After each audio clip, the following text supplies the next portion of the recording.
ശബരിമല സ്വർണ്ണക്കവർച്ച കേസിൽ കേന്ദ്ര ഏജൻസികളുടെ ഇടപെടലിൽ വെട്ടിലായി ഇടത് സർക്കാർ.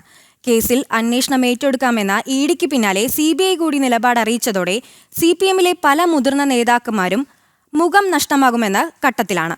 ഉണ്ണികൃഷ്ണൻ പോറ്റിയുമായുള്ള ബന്ധത്തിൽ ഇടത് വലത് മുന്നണി നേതാക്കന്മാർക്ക് ബന്ധമുണ്ടെന്ന വിവരം പുറത്തുവരുന്നതോടെ നിയമസഭാ തെരഞ്ഞെടുപ്പുകളിലും ഇരുകൂട്ടർക്കും ഇത് തിരിച്ചടിയാകും.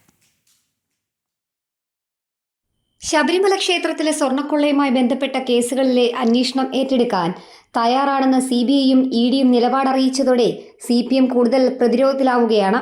സ്വർണത്തിന്റെ കാലപ്പഴക്കം നിർണ്ണയിക്കുന്നതിനുള്ള FSL റിപ്പോർട്ട് അന്തിമഘട്ടത്തിലാണ്.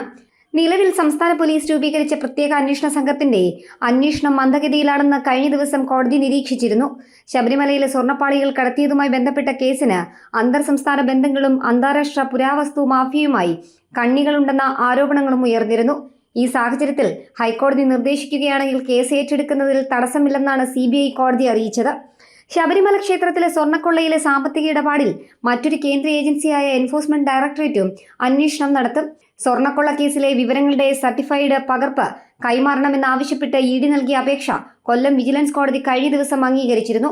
കേസുകളുടെ FIRകൾ, റിമാൻഡ് റിപ്പോർട്ടുകൾ ഉൾപ്പെടെയുള്ളവയുടെ പകർപ്പാണ് ED ആവശ്യപ്പെട്ടത്. ഇവ നൽകാൻ കൊല്ലം വിജിലൻസ് കോടതി ജഡ്ജി C മോഹിത് ഉത്തരവിടുകയായിരുന്നു. ഇതോടെയാണ് ഇടത് വലത് മുന്നണികൾ വെട്ടിലാകുന്നത്. ഉണ്ണികൃഷ്ണൻ പോറ്റിയുമായി ഇടത് വലത് മുന്നണി നേതാക്കന്മാർക്ക് ബന്ധമുണ്ടെന്ന വിവരം പുറത്തുവരുന്നതോടെ നിയമസഭാ തെരഞ്ഞെടുപ്പിലും ഇരു കൂട്ടർക്കും ഇത് തിരിച്ചടിയാകും. കേസന്വേഷണം കൂടുതൽ ഉന്നതരിലേക്കും വ്യവസായികളിലേക്കും നീങ്ങുന്നതും CPMന് ക്ഷീണമുണ്ടാക്കുന്നുണ്ട്.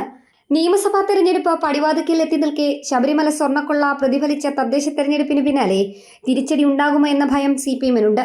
ഇത് മറികടക്കാനുള്ള ശ്രമങ്ങൾ CPMന്റെ ഭാഗത്തു നിന്ന് നടക്കുകയാണ്. കൂടുതൽ ഉന്നതരിലേക്ക് അന്വേഷണം എത്തിയാൽ LDFന് കനത്ത തിരിച്ചടിയായിരിക്കും ഉണ്ടാവുക. A പത്മകുമാറിനെയും N വാസുവിനെയും അടക്കം കേസിൽ അറസ്റ്റ് ചെയ്തതോടെ നഷ്ടമായ മുഖം തിരിച്ചുപിടിക്കാനുള്ള ശ്രമം തുടരുന്നതിനിടയിലാണ് കേന്ദ്ര ഏജൻസികൾ കേരളത്തിലേക്ക് വരുന്നത്. ജനം, തിരുവനന്തപുരം.